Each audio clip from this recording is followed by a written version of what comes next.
ओम नमः शिवाय। हे प्रिय शिव भक्तों, आज हम श्री शिव महापुराण की सतरुद्र संहिता के 14वें अध्याय में प्रवेश कर रहे हैं। इस अध्याय के अंतर्गत आप भोलेनाथ का सुषिमती के गर्भ से प्रकट होना, ब्रह्म द्वारा बालक का संस्कार करके गृहपति नाम रखा जाना आदि प्रसंग श्रवण करेंगे। आइए भगवान भोलेनाथ का ध्यान करते हुए कथा प्रारंभ करते हैं।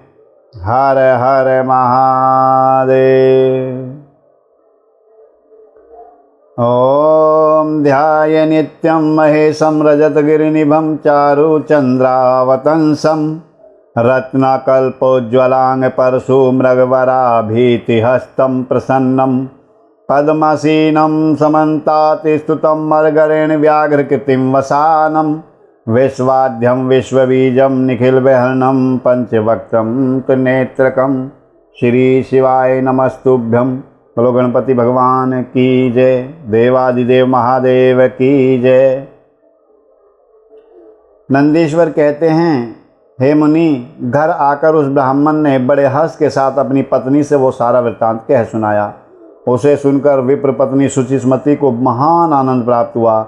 वह अत्यंत प्रेम पूर्वक विधि पूर्वक अपने भाग्य की सराहना करने लगी। सुषिमती जो है वैश्वानर की पत्नी थी और उन्होंने भगवान भोलेनाथ सरीखा एक पुत्र मांगा था, जिसके लिए वैश्वानर ने तपस्या की थी और भगवान ने उनको ये वचन दिया था। वही वृत्तांत उन्होंने अपनी पत्नी को सुनाया तो वो बहुत प्रसन्न हुई और अपने भाग्य की सराहना करने लगी। इसके उपरांत समय आने पर ब्राह्मण द्वारा विधि पूर्वक गर्भाधान कर संपन्न किए जाने पर वह नारी गर्भवती हुई। फिर उन विद्वान मुनि ने गर्भ के स्पंदन करने से पूर्व ही पुंसतत्व की वृद्धि के लिए गृह सूत्र में वर्णित विधि के अनुसार सम्यक रूप से पुंसवन संस्कार किया। तत्पश्चात 8वां महीना आने पर कृपालु विश्वानर ने सुखपूर्वक प्रसव होने के अभिप्राय से गर्भ के रूप की समृद्धि करने वाला सीमंत संस्कार संपन्न कराया।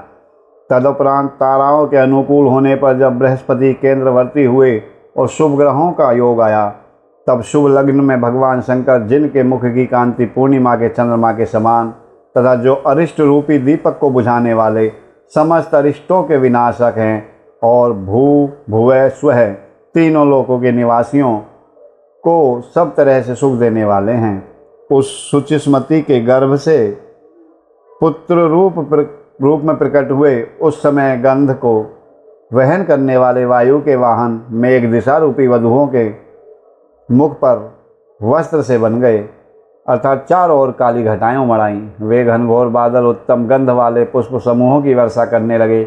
देवताओं की दुदुम्बियाँ बजने लगीं। चारों ओर दिशाएं निर्मल हो गईं। प्राणियों के मनों को साथ साथ सरिताओं का जल निर्मल हो गया। प्राणियों की वाणी सर्वदा कल्याणी और प्रिय भाषिणी हो उठी। संपूर्ण प्रसिद्ध ऋषि मुनि और देवता, यक्ष, किन्नर, विद्याधर, गंधर्व आदि मंगल द्रव्य लेकर के पधारे।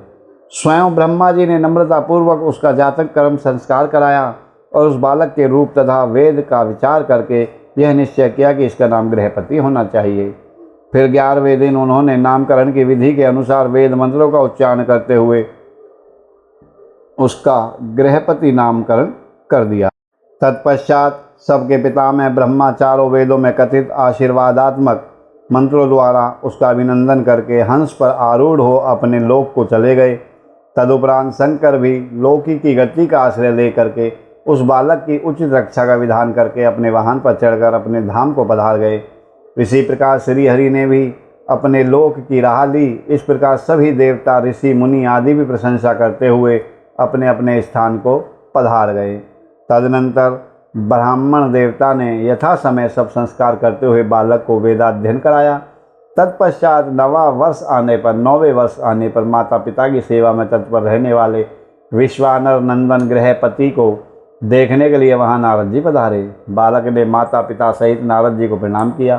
फिर नारद जी ने बालक की हस्तरेखा, जिह्वा, तालु आदि देखकर कहा, मुनि विश्वानर, मैं तुम्हारे पुत्र के लक्षणों का वर्णन करता हूँ, तुम आदरपूर्वक सुनो। तुम्हारा यह पुत्र परम भाग्यवान है। इसके संपूर्ण अंगों के लक्षण शुभ हैं, किंतु इसके सर्वगुण संपन्न संपूर्ण शुभ लक्षणों से समन्वित और चंद्रमा के समान संपूर्ण निर्मल कलाओं से सुशोभित होने पर भी विधाता इसकी रक्षा करें। इसलिए सब तरह के उपायों द्वारा इस शिशु की रक्षा करनी चाहिए, क्योंकि विधाता के विपरीत होने पर गुण भी दोष हो जाता है। मुझे शंका है कि इसके 12वें वर्ष में इस पर बिजली अथवा अग्नि द्वारा विघ्न आएगा। ये कहकर नारद जी जैसे आए थे वैसे ही देवलोक को चले गए। सनत कुमार जी, नारद जी का ये कथन सुनकर पत्नी सहित विश्वानंद ने समझ लिया कि यह तो बड़ा भयंकर वज्रपात हुआ। फिर वे हाय मैं मारा गया यो कहकर छाती पीटने लगे और पुत्र शोक से व्याकुल होकर के गहरी मूर्छा के वशीभूत हो गए। उधर सुचिस्मति भी दुख से पीड़ित हो अत्यंत ऊंचे स्वर से हाहाकार करने लगी। उसकी सारी इंद्रियां अत्यंत व्याकुल हो उठी। तब पत्नी के आर्तनाद को सुनकर विश्वानर भी मूर्छा त्याग कर उठ बैठे हुए और ये क्या है, क्या हुआ, यों उच्च स्वर से बोलते हुए कहने लगे, गृहपति, जो मेरा बाहर विचरने वाला प्राण मेरी सारी इंद्रियों का स्वामी तथा मेरे अंतरात्मा में निवास करने वाला है, कहाँ है?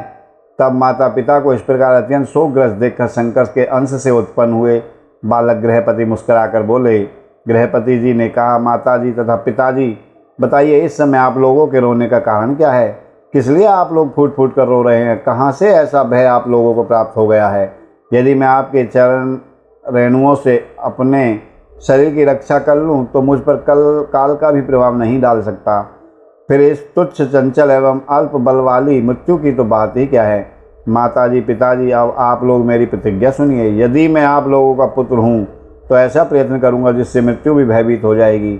मैं सत्पुरुषों को सब कुछ दे डालने वाले सर्वज्ञ मृत्युंजय की भली भांति आराधना करके महाकाल को भी जीत लूँगा। यह मैं आप लोगों से बिल्कुल सत्य कह रहा हूँ।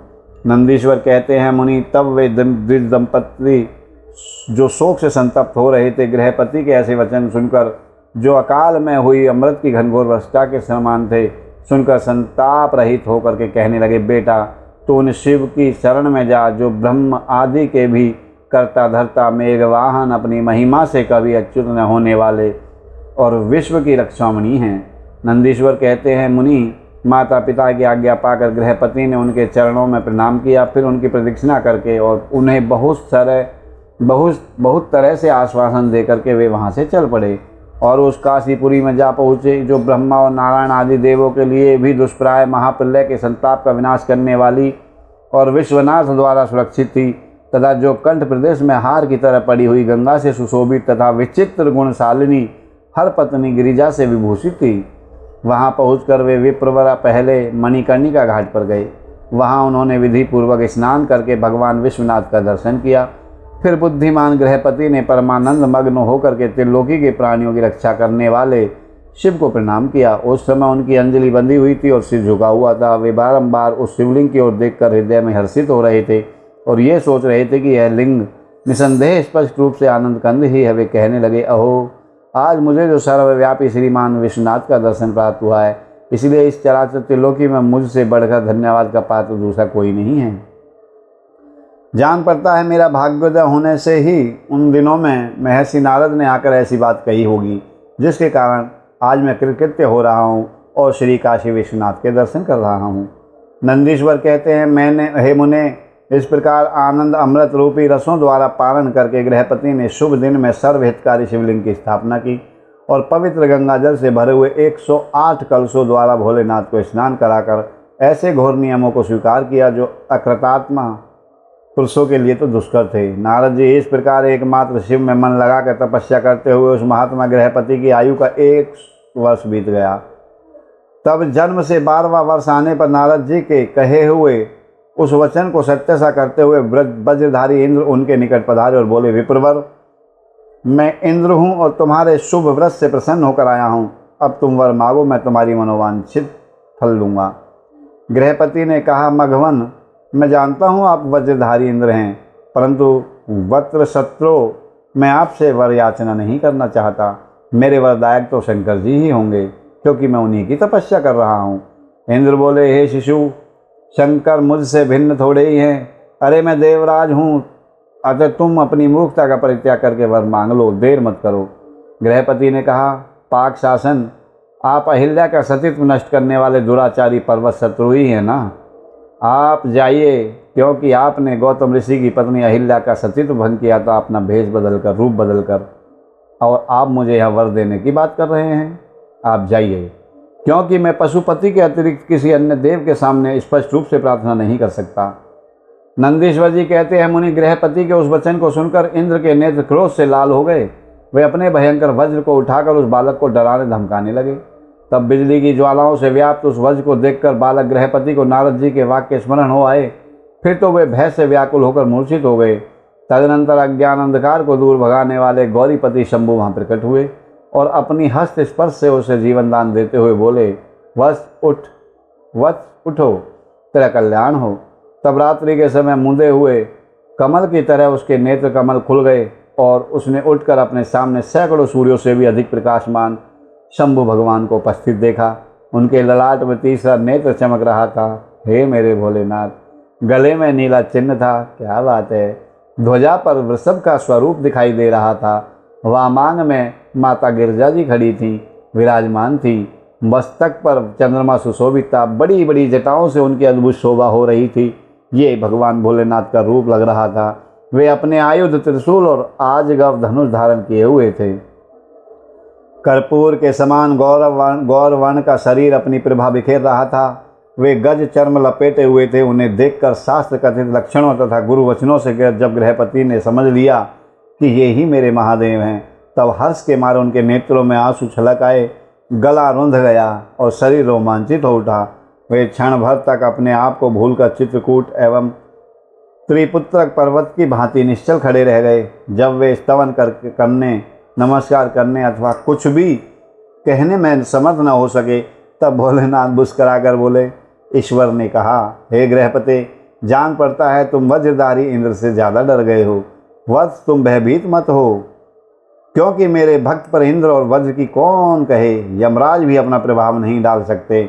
ये तो मैंने तुम्हारी परीक्षा ली थी और मैंने ही तुम्हें इंद्र रूप धारण करके डराया था। भद्र, अब मैं तुम्हें वर देता हूँ। आज से तुम अग्नि पद के भागी होगे। तुम समस्त देवताओं के लिए वरदाता बनोगे। अग्नि, तुम समस्त प्राणियों के अंदर जठराग्नि रूप से विचरण करोगे। तुम्हें दिक्पाल रूप से धर्मराज और इंद्र के मध्य में राज्य की प्राप्ति होगी। तुम्हारे द्वारा स्थापित यह शिवलिंग तुम्हारे नाम पर अग्नीश्वर नाम से प्रसिद्ध होगा। यह सब प्रकार के तेजों की वृद्धि करने वाला होगा। जो लोग इस अग्नीश्वर लिंग के भक्त होंगे, उन्हें बिजली और अग्नि का भय नहीं रहेगा। तो आपको बता दें, हे प्रिय भक्तों, शिव भक्तों, काशी विश्वनाथ में अग्नीश्वर भगवान का भी एक जो है शिवलिंग है, जो कि गृहपति भोलेनाथ के ही अवतार थे और जो वैश्वानर के पुत्र थे। वो शिवलिंग काशी में आज भी विराजमान हैं। उसके दर्शन करने से बिजली अग्नि के भय नहीं रहते हैं।